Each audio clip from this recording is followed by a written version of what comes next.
Okay, hello everybody, welcome. My name is Morty Obersee. I'm head of SEO branding here at Wix, and we have an amazing guest for you today, an amazing webinar about internal linking and the success around internal linking for your SEO success and your strategy. Before we get started, let me just say we are recording the session. So please, if you miss something or if you feel you want to go back and listen to something again, you will get a recording via email in the coming days after the webinar. It is being recorded. With that, we have an absolute legend with us today. He's an OG from the SEO community. I'm a little disappointed he's not wearing a fedora hat today, but that's okay. He's Cyrus Shepard. Hey, Cyrus, how are you? Good morning or good afternoon, wherever you are in the world. Happy to be here. And joining us with Cyrus is our own head of SEO editorial, George Wynn. Hey, George, thanks for joining us. Hey, everyone. I think this is my webinar debut, right? It is your Wix webinar debut. It's certainly not your webinar debut. Oh, that's true. That's true. It's just an honor to be here with hundreds of attendees, first and foremost. And of course, with you, Cyrus, I'm really looking forward to learning all I can about internal linking, especially because we have our own publication all about SEO. I want to take all your wisdom and apply it as soon as possible. George, we're going to quiz you afterwards to make sure that all the practices that Cyrus laid out in the webinar that we're following on the hub. Make it public. Let's make this humiliation, so there's not screenshots. Let's just get it out of the way now. Sounds great. Okay, so before we jump into all the internal linking goodness and data and strategy that Cyrus is going to share, let me just quickly explain the format. So as mentioned, Cyrus Shepard, the founder of Zippy SEO, an absolute SEO legend, is going to share some insights, some data, some strategy around internal linking, which is really one of, I consider, the low-hanging fruits of SEO. It's really a very easy thing you can do in order to give Google some greater understanding about your web pages, about your website, and to boost your rankings. After Cyrus is done sharing his insights and his data, we'll have a little bit of a discussion between the panel, after which we will have a Q&A session. So if you have questions about SEO and internal linking, please feel free to share it, not in the chat feature, but in the Q&A feature inside of the Zoom platform. So again, please, there will be a Q&A session after the presentation, after a short panel discussion. Please feel free to share. We encourage you to share and ask questions. There also will be moderators who may be answering your questions along the way so that we can answer as many questions as possible. Cyrus, with that, if I'm ready, if you're ready, I'm definitely ready. I think we're all ready to learn more about internal linking. Thanks, Morty. While I figure out how to share my screen over here, let me just say I'm already a little intimidated. I do a lot of webinars, and the Wix team, you and everybody else, has been one of the most professional organizations I've ever worked with. So this should be hopefully pretty good. All right. All right. Did that work? Everybody see everything? Oh, we look good. I think. All right. Good. All right. So today we are talking about internal linking superpowers, and this isn't just any presentation on internal linking. This is the internal linking Top Gun Maverick special edition. Now, why did I include Tom Cruise and Top Gun Maverick? Am I just trying to take advantage of one of the top movies of the summer that was, reasonably entertaining, but, not very realistic and kind of cheesy? No, that's not why this is the Top Gun Maverick special edition. It's because of this guy, Joseph Kosinski, the director, he's like 6'8". He towers over Tom Cruise. Joseph is actually from my hometown, and that is Marshalltown, Iowa. There's not a lot to do in Marshalltown, Iowa. There's a Maid-Rite, a pizza joint. I live on the west coast of the United States, Astoria, Oregon. It's about 1,800 miles from Astoria to Marshalltown. That's 2 hours if you fly an F-18 Tomcat like they did in the movie. So this really has nothing to do with internal links. But if I want you to walk away with a couple of things from today's presentation, it's that cool things from Marshalltown, eventually come out of that city. And also internal links are incredibly important to your internal linking strategy. So with that awkward introduction, let's dive in to internal links. Let's go get those internal links. So there are some things in this presentation that are slightly technical. If you have a lot of experience with SEO, you're going to be very comfortable. For those that don't do a lot of SEO or aren't very technical, some things may feel a little intimidating, but we're going to try to go slow, and we're going to try to start on the same page, and hopefully you can ask some questions if you're confused afterwards, but hopefully you'll come away with some insights. So you probably have heard of internal links. You've probably heard that they move the needle. If you do a Google search of internal links SEO or case studies, you see all these screenshots of people showing their SEO success, charts that go up and to the right. We hear this over and over and over again. We know internal links work for helping you improve your traffic, and we're going to dive in to a little bit why. So what are we talking about? I want to make sure everybody's on the same page. What are we talking about when we talk about the internal link? An internal link is a link from your site to your site. It links your pages together, as opposed to linking to an external site, somebody else's site, or an external site linking to you. There's 3 elements to an internal link. And this is a little bit technical, but we have an href element. This tells browsers that this is a link. It has a link to your website, not somebody else's website, and it has anchor text, the 3rd element. The anchor text is the clickable part of the link, the part of the link that you see that you click on. And this is very important for Google for reasons that we'll get to in just a few moments. So we also have internal image links. If you link an image to another page on your website, that also counts as an internal link. And here we have, a couple of important distinctions. We have the source of the image, but also the alt text. The alt text is put in for accessibility reasons. It describes the image. In case of the image link, you don't have the text that you can click on, but the alt text counts for search engines in a way that, again, we'll talk about a little further on in the presentation. But just remember that the alt text is important for the internal image link.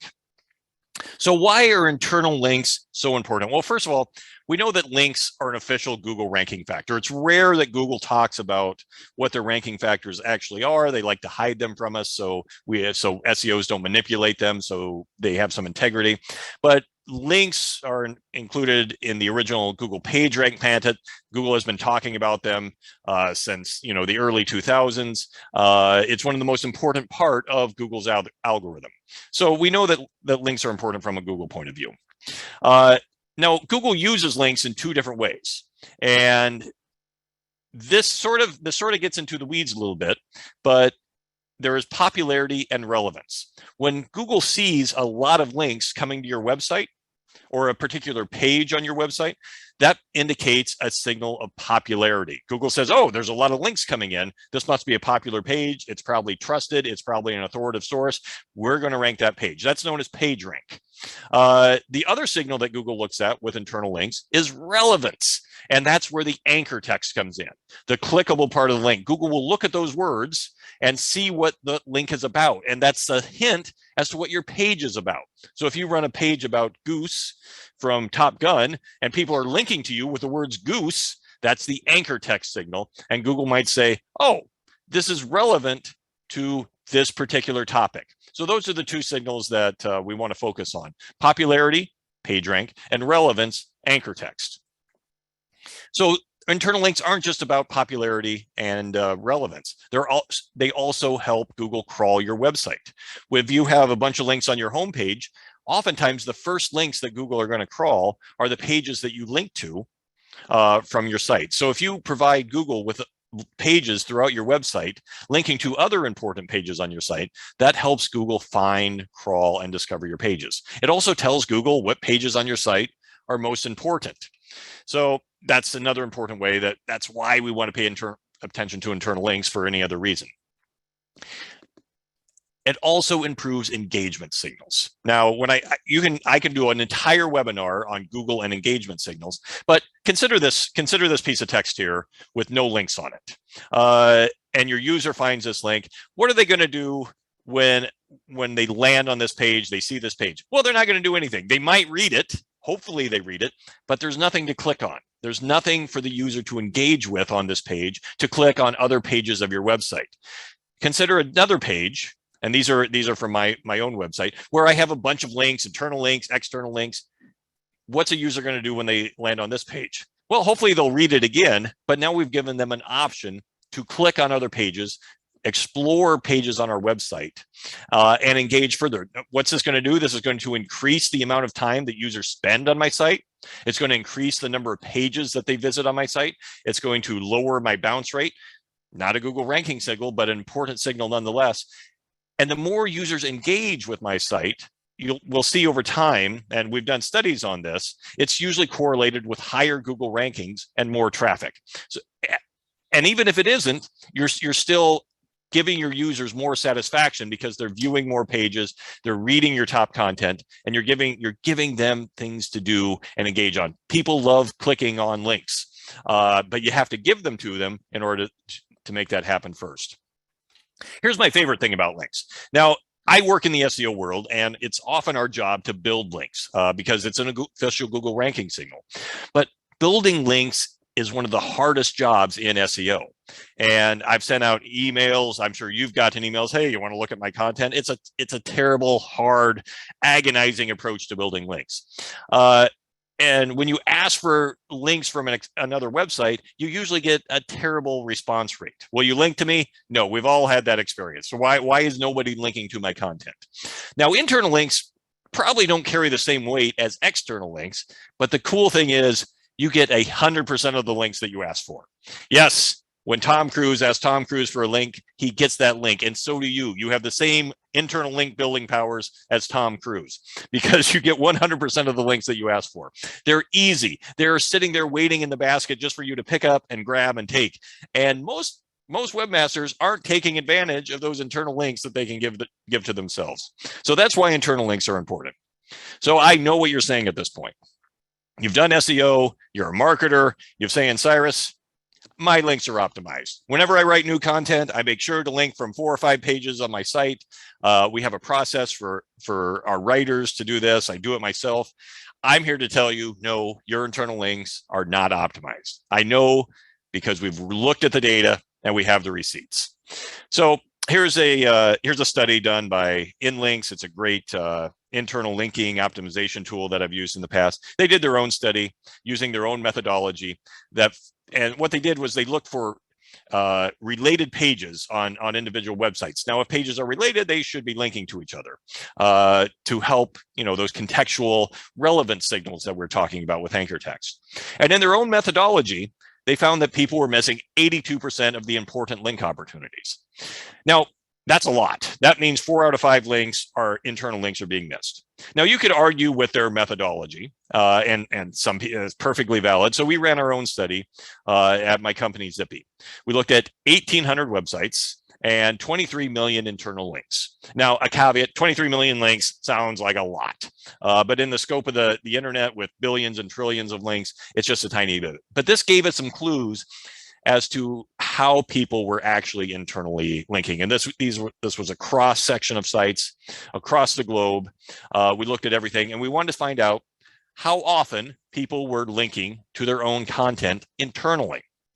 And what we found was shocking, depressing, but not too surprising.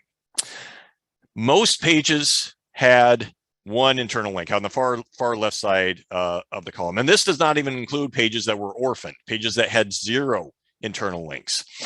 In fact, 53% of all the pages we looked at only had 3 or fewer internal links. And that's not very many. 3 or fewer, that might help your crawling, but we're going to get into the number that you should have in just a minute. In fact, only 24% had more than 10 internal links. So this verifies that InLinks study that we looked at, that 82% of internal link opportunities were probably being missed, even among people who think they're doing a good job of internal linking. So if you're smart, or maybe not so smart like me, you might be asking, well, how many internal links do I need, Cyrus? If 3 isn't enough, what's a good number? Are you saying 10? Are you saying 7? How many internal links should I have? There's no one definitive answer to that, but we do have some clues. So that study I just told you about was kind of neat because not only did we look at 1,800 websites, 20 some odd million links, we were also able to look at the traffic for each of those pages. And to my knowledge, this was the first study of its kind where we could actually correlate actual Google traffic to internal link signals. Most studies, use third-party data, whatever. We actually had first-party Google Search Console data, so we could look at the actual traffic and try to dissect some signals. And this is what we found when we pulled everything together. Now, the bottom number is the number of internal links to the URL. We went up to 100 for this chart. And the left is Google search clicks, 0 to 10. those don't sound like very high numbers, but just keep in mind that most pages on the internet get very little traffic. So these are averages. Some pages get hundreds or thousands of clicks. So what we found was this interesting trend that actually the more clicks, the more links that you had actually kind of trended down, but the chart was kind of weird.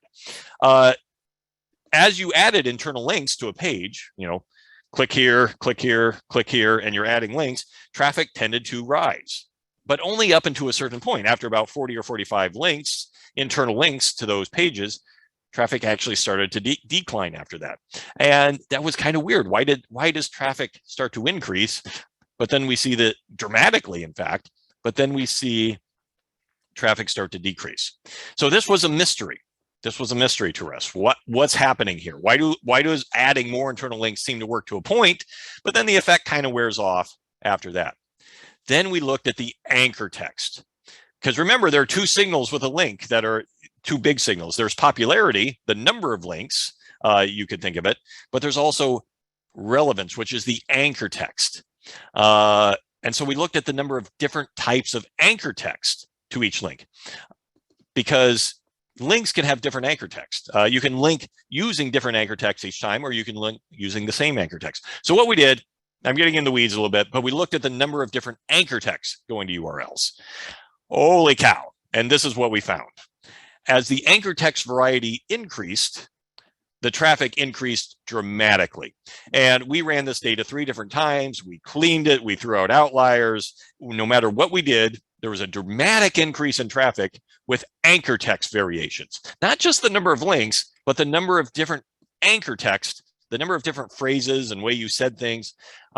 This seemed to be the driving factor with traffic. And sorry, got ahead of myself there. As we get increased, the traffic kept going up, is a little bit less reliable data. So this is what we want to focus on.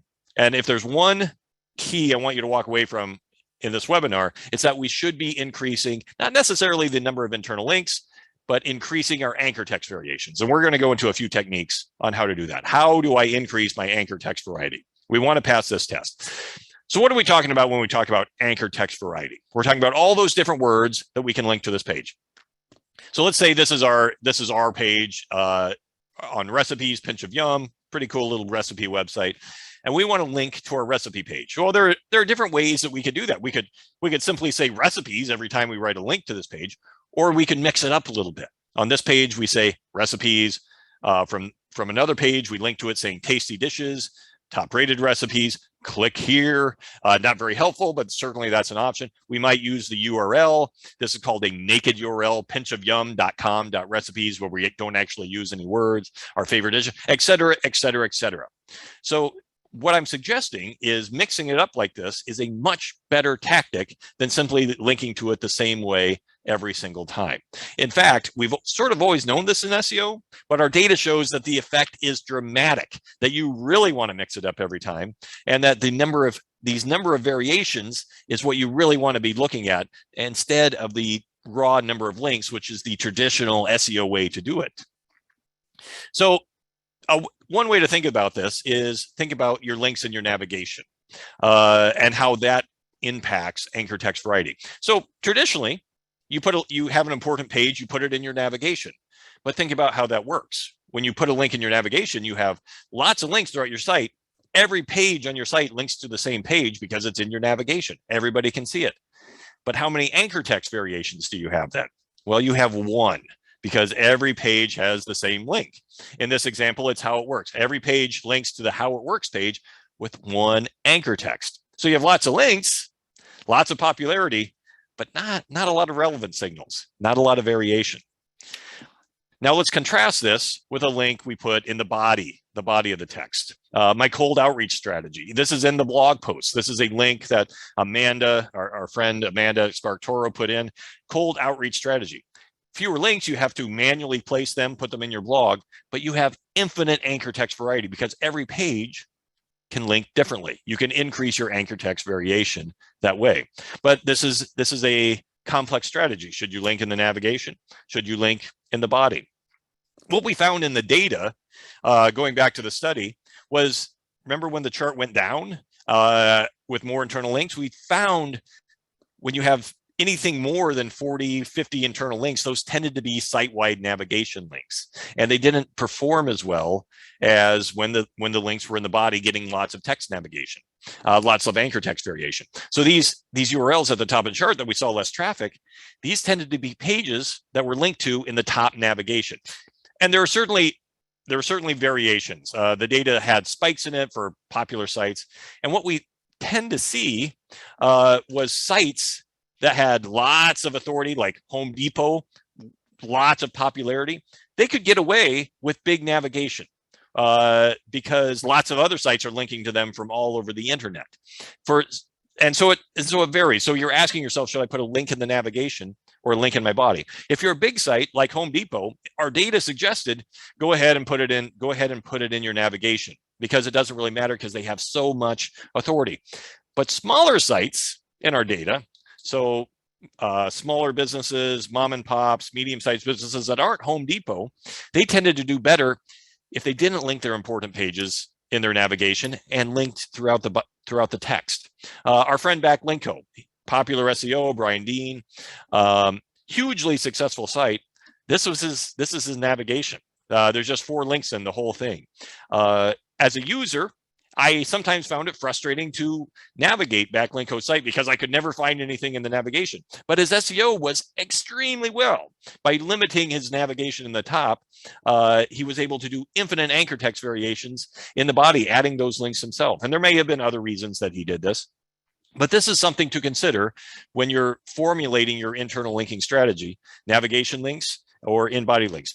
My best advice is do what's best for the user and use navigation links for navigation when you want people to find your page, but don't do it for SEO reasons, because the debate isn't so clear that those navigation links are going to help you SEO. But if they help the user, go ahead. So here's a question for you, and this kind of gets into some SEO geekery. Excuse me. What happens when you link twice on the same page to one of your pages? For example, you have a link in your navigation that goes somewhere, but you also link to it down in your body. Here's an example from one of the posts I wrote for Moz back when I used to work for them. We have this popular page, free SEO tools. Well, I wanted to write a post on free SEO tools, so I linked to it in the body of the post. Here's the question that SEOs have been asking themselves for 20 years. Which link does Google use? Do they use both links equally? The link in the navigation and the link in the body? Well, traditionally, early in the days of SEO, we had this thing called first link priority. That means that Google's going to treat those links differently. And here's how first link priority works with Google. Google will count the first link more than the second link. Specifically, the first link, they'll count both signals, page rank and anchor text, popularity and relevance. But if they find a second link to the same page on the page, they don't count the anchor text. They only count the page rank, the popularity. So I'm going fast here, but let's keep this in mind. What we care about is the anchor text. And what we're saying with first link priority is traditionally, Google only counts the anchor text for the first link on the page. So this was 15 years ago. We wanted to find out with this new data, is this still true in 2022? Is Google only counting those first links for anchor text, which is what we care about? So I ran an experiment. Updated for 2022 where I added a bunch of different links, all going to the same page from different pages. And then I wanted to see how Google measured those links. The setup was kind of complicated, but the important thing to know is a bunch of different links were all on the same page, going to the same page. And I wanted to see the anchor text that Google counted, because anchor text and those variations is what we care about. And I was able to do this using Google Search Console. If you don't use Google Search Console, it's a wonderful tool with lots of data and it's free. They have a report in there called links, and you can see your top linking text. I was able to set up a sample site so I could isolate the data. For the most part, Google Search Console isn't very good for the link report, but in this case, it did help me. We'll go over some tools here in just a bit. So the page looked like this. It was just an example page, and I did various scenarios. So here's the first test. I have a page, and I have an image link linking to a page, and below it, I have a text link linking to the same page. Remember, an image link, we're going to use the alt text for the anchor text, and the second link, it's the clickable part. So I ran the test, I waited a few weeks, and then I saw which anchor text Google recorded. What do you guess happened when we ran this test? Which links do you think Google counted? Both of them. Both of them. So this is good to know. This matches with traditional signals. If you have an image link and a text link, Google seems to count both the anchor text. Okay, good. This is great for when you're selling products and you have a image of the product and a text link below it, that you can vary up your anchor text. This gives you a chance, instead of using the same anchor text both times, you can use different anchor text. All right, so that was that test. Next test, a little more complicated. I have a text link going to the page. I have a second text link with different anchor text going to the page. And I have a third image link with different alt text going to the page. What do you think happened in this instance? Oh, Google didn't index the second anchor text. This also goes with what to the traditional signals, but very surprising, Google did pick up the image. So it seems if you have at least one image, Google will generally pick that up no matter where it is on the page. But they'll still only pick up the first text anchor text. And presumably if we had another image link, they would only take the first one. So we're only getting 2 anchor text varieties on this page, even though we have 3 anchor texts going to the same page. So let's make the test more complicated. Text link, image link, text link. So 4 potential anchor texts on this page, all linking to the same page. What's Google going to index? Well, here's what we would predict. Based on our previous test, we would predict that Google counts the first anchor text, ignores the second, counts the third because it's an image link, and ignores the fourth because it's a text link. This is what we predict. Now, I am withholding some information from you, which may influence how you would predict this. I cheated on this test because I wanted to see if I could get around Google's restrictions, because anchor text is what we're going for, and Google isn't counting some of those anchor text variations. And here's how I cheated. Instead of linking to the page, I use what's called a hash link, where example.com, I use the same URL, I just added a hash to the end of the link. And it could be anything, any random word, anything. These are sometimes known as anchor links if there's an anchor on the page, but you don't need it. You can just add a hash link. Because I heard a rumor that, 10, 15 years ago, Google was counting these anchor texts if you use a hash link, because they see it somewhat as a different page, but they can consolidate the anchor text signals. So I did this to every link on the page. That's how I cheated, because I want more anchor text, because that's important for ranking. And this is the result. By cheating, by using those hash links, I was able to get Google to index every anchor text on that page. And this is important if you have a lot of things in your navigation that you're linking to, but you want to increase your anchor text variety beneath it, you can simply use a hash link to get Google to count more of those links. So that got a little technical, a little in the weeds. Thank you for keeping up with me on that. And I can answer some questions on that if you want. But the SEO geek in me was really excited by this. All right. So you listen to me get into the geekery. I want to give you 6 quick tactical tips to improve your internal linking, make this a little bit more actionable, and please don't share these tips outside this webinar, except with your team or your clients. All right. First of all, you want to audit your anchor text. There's a lot of tools out there that let you audit your links, but what you really want to be doing is auditing your anchor text, because every anchor text counts as a link. That's what you use. There's a lot of good tools out there, but I'm not going to recommend a very specific tool. Just be sure that whatever tool you're using lets you look at your anchor text. I use Screaming Frog in this example because it's a popular SEO software that a lot of people use. It's free for the first 500 URLs of your site. So if you have a smaller site, it's a pretty good solution. They have you just run a report. They have an anchor text export that's very useful. You can turn it into pivot tables, things like that. But make sure you know for every page of your site that's important, your internal anchor text variations going to that page. Keep in mind that even unoptimized anchor text can help. Google, we talked about those naked URLs that when you link to something and it doesn't have any keywords, it just says, hey, click here at example.com. Google says don't use anchor text like that, but in our data, we found that pages that use those those naked URLs actually ranked a little bit better than pages that didn't. And the reason is they generally had more anchor text variations. They had more different types of anchor text. So even unoptimized anchor text can help. But keywords in your anchor text help a lot more. In another part of our data, we looked at pages pages who linked to another page using the exact keywords you were trying to rank for. Those pages had 5 times more traffic than pages that didn't have optimized anchor text. Again, you don't want to overdo it. You don't want to make every link to internal have exact match anchor text because you want the variety. But including those keywords, those exact keyword phrases you're trying to rank for, that's a pretty good strategy. Okay, second actionable tip, don't miss your alt text anchors. You have images, you have to include those alt text when you're linking internally. In our data set, 5% of our links had no anchor text at all, and the vast majority of those were image links. People forget to fill in their alt text on the image link, but you have to because that counts as the anchor text when you use that image to link.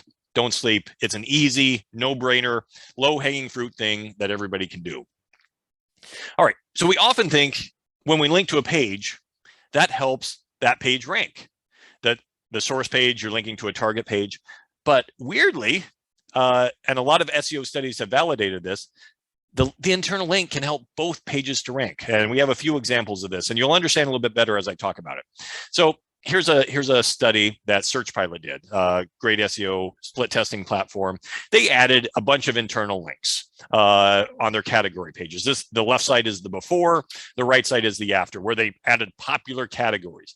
The theory was that these popular categories that they're linking to would rise in traffic. And the result was a 20% increase in traffic. Okay, that's great. That's wonderful. They increased traffic 20% by adding these internal links. But here is the surprising part. It wasn't just the category pages that rose in traffic. The pages being linked from also rose in traffic. Both pages rose in traffic by adding the internal links. And in my career, this is something we've seen over and over and over again. It's just not the page you're linking to, it's the page you're linking from that is rising in traffic overall. Doesn't happen every time.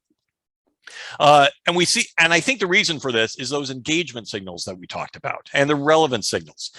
So this is a post, October 27th, 2010 on canonical tags written by our friend Lindsay Wassel. This was a post on Moz that was pretty old, but relevant, but we saw its engagement metrics were really in the toilet, possibly because it's so old, people saw the date. All we did to this page was add links in the top of the page, internal links to other sections that give people something to click on. You often see related links at the bottom of the page. We put the related links at the top of the page. And what we saw was this increased engagement. People were clicking on the links. We had a better time on site. And so not only did those pages do well, but this page, 12 years old, also improved in ranking simply by adding those internal links. And this was a strategy we used over and over again to help this page and the page we're linking to. So that brings me to my fourth point. When you're adding internal links, you want to link high and tight. You don't want to bury those links in your footer at the bottom of the page. You want to make them prominent. If you're giving people something to click and you're telling them important, put it front and center so that they know where to click.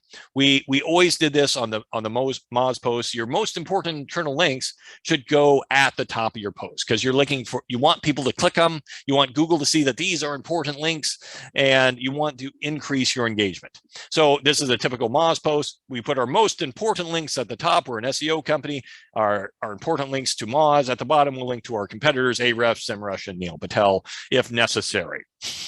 That's kind of an inside SEO joke, but that's okay. All right.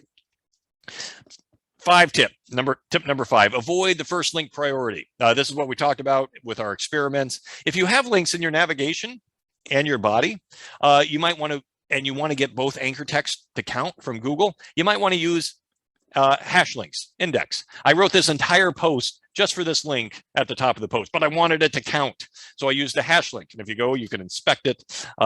Is it indeed a hash link? Does it work? That's when I wrote the blog post. And this is the page I linked to, the target page. I can't say there's a definite correlation between adding that link and this traffic to our free SEO tools page, but I think maybe there was. I think maybe there was. And I wrote that entire post for that one internal link. I spent 2 weeks for one internal link, but this was the result. I like to think that was $1 million post, but that's the power of internal links when done effectively.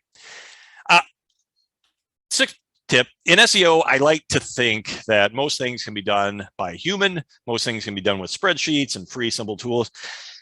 Internal linking is one of those rare things where I actually do encourage automation, because automation can help you find relevant pages to link from at scale that are really hard to find using traditional methods. 3 of my favorite tools are InLinks, Twilio. I don't actually know how to pronounce it. I've used them several times. I need to reach out. And Sightseer, which is my former company, used to be Zippy. All have great automated internal link recommendations. Some of these have free tiers that you can use. Crawl Your Sites, and they look for topically relevant pages that you can add internal links from. Not just the number of links, which a lot of tools do, but they're looking at your anchor text, your topicality, all that good stuff. All right. So to summarize, Maverick, 6 rules of internal linking. Maverick is so good at everything. He can fly F-18 Tomcats. He is also a master of internal linking because, of course, Tom Cruise. Audit your anchor text. Keep in mind, your anchor text variations are your number one things that you're going for when internal linking. Don't sleep on your image alts. Make sure all your image alts are tucked away tight. Link for both pages, the source page. If you want to improve the ranking on this page, add internal links from that page to other relevant pages, because it might improve your engagement. You might see your Google traffic go up. Link high and tight, keep those important links high on your page. Avoid link first priority if you're linking from your navigation and your body, and leverage automation. All right, some helpful resources. This will be available in the deck afterwards. And hey, thank you for internal linking. I hope you enjoyed this webinar. We're going to take some questions now. Woo! What a ride, Cyrus. Thank you. Thank you. Morty, you're on mute, buddy. I'm on mute. I was gonna say thank you, Cyrus. You have that smooth radio voice, and I don't have any voice, so my mic was off. One of the things, I'm glad, George, that you're here as well. Cyrus, you represent the SEO side. George, the content editorial side. One of the things that strikes me is, how do you balance that? Your internal linking, there's definitely the SEO benefit to it. How hard do you push the issue? I push it pretty hard. One thing I don't like, I think people push it hard in the wrong direction. They use internal linking solutions that go through, and they just find, and you're reading blog, maybe Forbes is a good example. I don't want to pick on Forbes, and they just overlink everywhere with exact match anchor text for things that aren't quite relevant. The thing you want to do is, when you're adding an internal link, make sure the user knows why it's important, why this is related to the topic of the page. Learn more about this. Don't just link to your tire page because you use the word tire on this page. That's not very helpful. But so I think people should be pushing it a lot harder, but also with more care. Not a little less automatic exact match anchor text, but keep the user in mind and add those links, because this is like Google's related questions. When somebody searches something, they don't have one question, they have 6 questions. And if you're not giving them all those other resources on your website, you're doing a disservice to your readers. So add those internal links, find those, don't make them do a Google search for it, give them to them up in front. If I can just hop in on here, internal linking is something like, there's so many approaches here. And one of the approaches that has been presented to me is the exact match method that I'm sure you're familiar with. I know, right? Yeah. But this is why it's bad. I read so many blog posts that do exact match, and it's great once. It's the other 10 links you want variation, and that's why I don't think it's a very good solution. The data doesn't support it. I'm an anchor text person myself. Yeah, like contextually, I've always challenged the efficacy of that, because you're sending those signals and it's good for SEO, but the user has to, it has to make sense for the user. And so I've not implemented any of those recommendations. And my approach to this has just kind of been, well, contextually, what is most relevant? If I'm talking about a GBP article, we're talking local SEO here. Do I really need to link to something about redirects here just because it's an exact match? Yeah, I don't find you have to really contextualize that for your user, I think. I mean, This is early days for the Wix SEO Learning Hub. We're only about 4 months into publishing, so we'll see how far it goes, but everything's promising so far. And I think like really going with a user-first approach will help simplify things. In addition to a lot of the little things. There was one thing, Morty, before we move on here, there was a question about the hashtag URLs. You're referring to jump links, all right? Yeah, they can be jump links if you have the A anchors on the page. If you don't have the A anchors on the page, they just go to your top level page and the user doesn't notice any difference. But if you can use them as jump links to jump to very specific parts on the page, and you see that with table of content links and things like that. My own testing so far is that Google doesn't do a great job of indexing table of content text links, although they may still be important. We haven't really tested that, but yeah, long, complicated answer to a simple question. They can be jump links, but you don't need to use them that way. Yeah, so in the chat, for those of you who sort of had a reaction there, you don't really know how to get those jump links on Wix, just add a link like you normally would, and in the interface, you can instead of going to a different site outside, you click to link to a section, and then you'll get a link to a section as I put in the chat for you to see.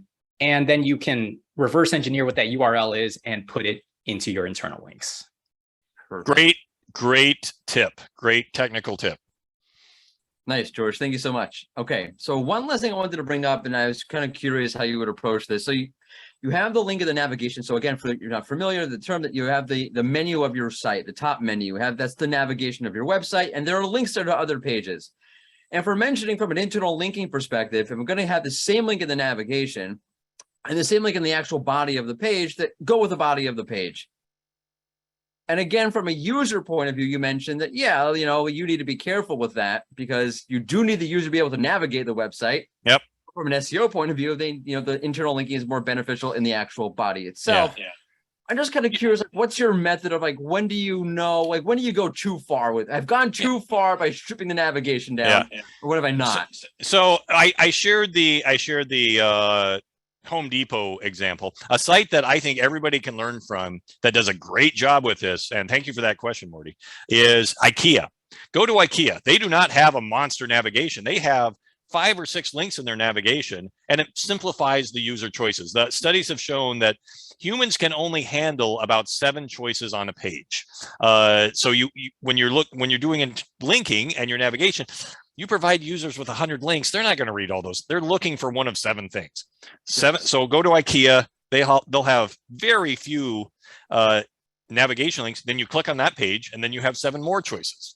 Then you have 7 more choices, and they lead you into the funnel until you can finally find that bedroom dresser that you're looking for. So that's a great example. Don't overwhelm the user. I suggest limiting your navigation links to your most important, and then expand on the next page and bring them into the funnel. And it's good for the user. It's good for search engines. Works really well. Makes a lot of sense. And if you're thinking about how do I do that, if you're thinking your most important, so it's an e-commerce site, you sell, I don't know, clothes. Yep. Your most important selection pages, those might be something you have the navigation. Particular product pages, you really don't need to have them in there. The user will find them. Okay, well, I'll go through, the boys collection or the adult collection, and I'll go through there and find, shirts or pants or whatever it is. You need to have that in the actual navigation itself. So, yeah. Okay. Yeah. We have a lot of questions. I'm not even Holy sure. cow. Start. There's been a bunch of questions around buttons. Yeah. Do buttons count as internal links? Yes, they do. And a couple things you want to be careful. I'm not that familiar with how Wix works with buttons and what the options are, but generally the text of the button counts as the anchor text if it's actual live text. If you're using an image for a button, you got to make sure there's some text behind it in the HTML or otherwise. But yeah, the text of the button counts as a link. And if you're using click here, buy now, not the best anchor text. So you might want to be more descriptive, but yes, buttons count as links. And that's exactly how it works inside of Wix. To that, why there have been questions around context and anchor text. Why don't things like a naked link or a click here, buy now? Why are those not as good as a more contextual anchor text? So I want to be clear. They're not bad per se, and in fact, our data, as I alluded to, shows that even bad anchor text helps, such as the naked URLs and the click here, but you're missing keyword opportunities with click here. Again, those relevance signals. Your page you're not trying to rank for the words click here or buy now. That's never going to happen. You want, you're trying to rank for a certain brand of men's t-shirts or a particular type of art. Google actually has a patent, one of their original PageRank patents, that if they find a generic anchor text like click here or buy now, that they might just ignore the link, or they might assign it a lower weight. There's not a lot of evidence that they do that, but they're probably not going to count those links as much as if you use something descriptive and exciting and entices people to click that describes where they're going to go. Great question. I wonder if contextually there's a case here in terms of accessibility sometimes. I mean, every site, every button, all your links are going to be different, but you also have to factor in your user experience. And I just want to say that if you're using nebulous terminology like click here, buy now for people who rely on screen readers, is that meaning coming across, or are you missing that conversion potentially because of your ambiguous anchor text? So think about that as well. Interesting. Yeah. You want the entire, well, not the entire, but one of the points of internal linking is you're giving Google context. If you write about a topic over and over again, you're an authority on this topic, you're showing Google that connection that, whatever topic I speak about, I am an authority on that topic. And by having the anchor text being descriptive, you're giving them a stronger signal of the contextual content they're going to find there. You're creating a stronger cluster of content around that particular topic, thereby increasing your relevancy and authority around that topic. So give them that signal. Why not? Yep. The relevance and popularity. Yep. Second, how far down the page does Google read? Will they see the internal links they have all the way at the bottom of the page? Yeah, they will. This is kind of this again gets into the technical weeds. Google will index very large pages and all the links on the page, but there's so many different a very large page may be slow. It may be Google may not be able to render the whole thing. There's also the original Google patents, something called reasonable surfer. Google assigns value to links based on how likely people are to click them. And with Chrome, used by a billion people in the world, they actually know what links people are clicking. So links that are higher up on the page generally get more clicks. And I heard Matt Cutts say, Matt Cutts was an old Google representative, not old, he was a Google representative of years gone by. He no longer directly works with the algorithm or the company, great guy. But years ago, I heard him say, pay attention to that first link on the page. Pay very close attention to that first link on the page. And so, Google will index links further down on the page, but just keep in mind, they will have less weight than links higher up. Which makes almost like content. Like the content that's higher up on the page is usually more relevant, more contextual to what the page is about. And that, the very last paragraph you're running in your blog post is generally not the most contextual, most important part of the page. Just the way the reader would. It's kind of what Google's doing in a way. Yeah. And I'm not opposed to putting links at the bottom of the page, especially to cover your bases. Like, hey, we these are the important things up here, but hey, just for the few people who are made it all the way to the bottom, here are some additional resources for you to read. And that covers your bases too, because at least you got the link on the page. Yeah, and I've definitely seen a case where that footer link, it definitely helps Google I would say definitely, but it can help Google crawl your site more efficiently because that link is still there, even though for the reader, but for Google, they see the link at the further page. Okay, next page, we understand the link structure here. It's good to have. Yeah. On this, how do you know the links that Google has indexed?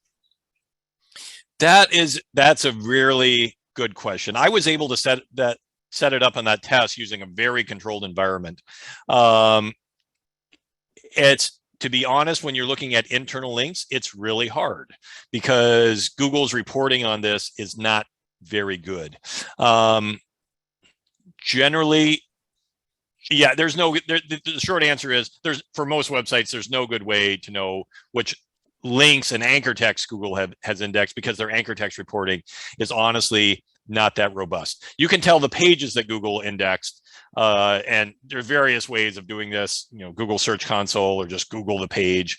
You can Google an article on how to do it, but short answer is there's no good way to know what anchor text and links Google has indexed. Yep. I like this question. Can you link internally to a page too often? So there is this idea of over optimization that is somewhat controversial in the SEO world. Can you? But I believe it's true. We've seen lots of evidence of it. I don't think you can link to an internal page too often at all. I think it's fine to have a gazillion links to the same page, and you can't overdo it. What you can overdo is anchor text, and that's using your exact match keyword. You have a page on men's jeans, and then you just say men's jeans, men's jeans, men's jeans over and over again. Google's going to think, well, this guy's trying to manipulate the algorithm. He doesn't. The site doesn't have a lot of authority. We're not going to let it rank for men's jeans. Instead, larger sites can get away with it because they have all this authority, they have all this variety. So I think you want to be careful about varying your anchor text a lot. And if you're linking over and over again, don't be scared of naked URLs. Don't be scared of the generic ones that we said don't worry about, because they increase your variety and they make you less likely to get hit by an over optimization filter. I'm gonna chop in on this here and just bring this to something pretty topical. For those of you who are really into SEO, the helpful content update is rolling out any minute now, right? I think it's any minute now, right? Everybody who's not on this webinar is paying attention to the helpful content update. Right, and part of that is making sure that your content isn't spun up using automated tools and things like that. And you have to think about what Google has said in terms of using automated tools and automatically generate content, GPT-3 type stuff. If you're approaching it with an exact match mindset in which you're just programming what to replace with what for internal linking, that's kind of a shortcut, and it sort of goes against the editorial recommendations that everything has to be reviewed by a human. Now, I'm not saying that this is how Google approaches it at all, but these lines of thinking align. If you're using your brain to just keep going and link for the user, add value, your anchor text is going to have permutations. It's going to look different, right?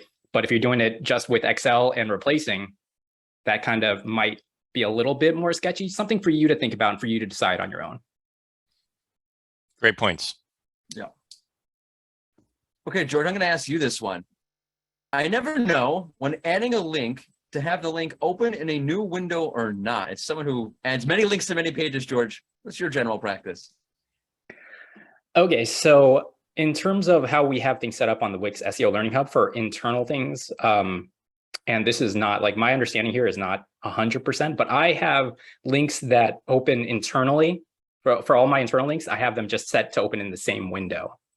That's my rule of thumb, and that's how I've worked at it at a lot of publications. And perhaps, Cyrus, you can shed a little bit more context here on why we do this. But for external links, they always open in a different window. And that for me has to do with the metrics that we're recording. What about you, Cyrus?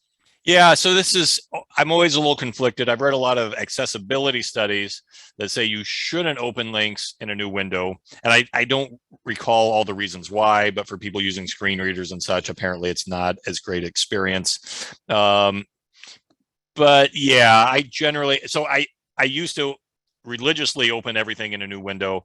But for internal links, especially, I do open them in the same window. I don't think there's one right answer to that. I think whatever you choose is going to be fine. Best practice has not been. There's no consensus on best practice here. That's an excellent way to put it. No consensus. Just keep in mind that if it is an external link, you are taking the user to a different website. Are they going to come back to your site, to the page, your web page? I generally find if your content is compelling, they will come back. But again, that's just something to keep that in mind. Speaking of external links, I know we're talking about internal links, but is there a benefit to linking out externally on your page? Yes, there is. This is something we covered extensively during my years at Moz. That every study we looked at where you add, we talked about internal links today, but every study we looked at where you add external links to relevant pages, it seems to help your own SEO. And again, this could be because of engagement signals or relevance signals that we don't quite understand what Google is doing here, but it seems to work really well. And think of it this way. if you can't provide the answer, you don't want people going back to Google to do a search, because Google's looking at your website and how users are interacting with it. You would rather have someone land on your site and visit an external page than have to go back to Google. The thing you don't want to do in SEO is have people hit the back button. You want your site to be the place for resources, even if it includes external links, because Google can learn, hey, people are going to this site and they're not leaving. This is a good site. Even if you're sending people away to external sites. The New York Times, Marshall Simmons, who led the SEO there, was one of the first to experiment in this, where they started followed links to other sites, and they saw their pages rise. The New York Times, this was years ago, and nothing has changed. Don't be scared to link to other sites. Keep in mind, you might want to link to yourself first if you have that resource. And another thing here, 100%. very easy to understand reason to link. Cite your sources. That makes you more authoritative. Like, just bottom line, and for everybody, all 669 of you here, Google says that engagement, like bounce rate and stuff, those aren't search ranking factors. Google has said that. A lot of people write that in their content, but they don't substantiate it. A lot of people will say that, and then they'll say, but Google has said otherwise, and then they'll put the citation there. Cite your sources. It automatically makes you more authoritative, which is always good for visibility. Yes. Yeah. If you want to practice, you can cite zippy.com.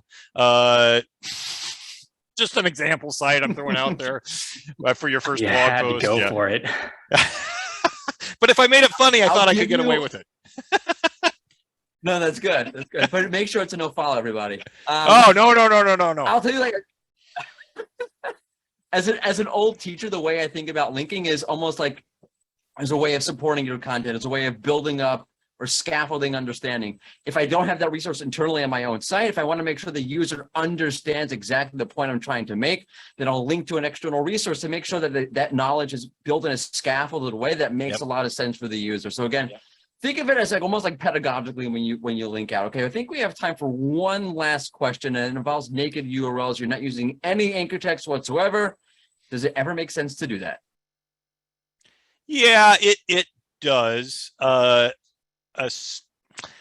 It does, but I can't think of any great use cases. What I'm saying is, you can use them, especially if you just need more anchor text variety. They're not the most helpful in the world, but sometimes, I've received emails, and sometimes people just need to copy and paste a link. There are rare situations where the naked URL is important, like an activation link for cable or something like that. I need to type in this URL. I need to share this URL, things like that. So it does make sense in some instances. I wouldn't be scared of naked URLs. I would use something better, but the data says if you got to use them, don't be scared of them. I got a good one for you. Okay, fine. If you put, like, if you want to show the difference between the HTTP and HTTPS and a URL, like you have a whole post about the difference in the URL structure, like the difference, the added S, right? So you want to show the URL structure, you're going to show the naked link there. Yeah. I found a case. Yeah, I want to go seeking them out, but don't be scared. I think that's it. Cyrus, thank you so much. Yeah, thank you. That was amazing and wonderful, and we're honored to have you here, and we appreciate all the knowledge that you shared. Hey, thanks to the Wix team. This has been a great webinar, and I've enjoyed working with you. Props to Wix. Awesome. Don't forget, towards your audience, this has been recorded. You will receive the recording. You can find more SEO resources and expand your SEO learning on wix.com/SEO/learn. That's our SEO Learning Hub. We're back next month with a fantastic webinar. Myself, Crystal Carter, SEO legends Lily Ray and Glenn Gabe will be here as we talk about what it means to write good content for Google. Thank you so much, everybody. And of course, thank you, George, as well, for joining. Bye-bye. Bye-bye.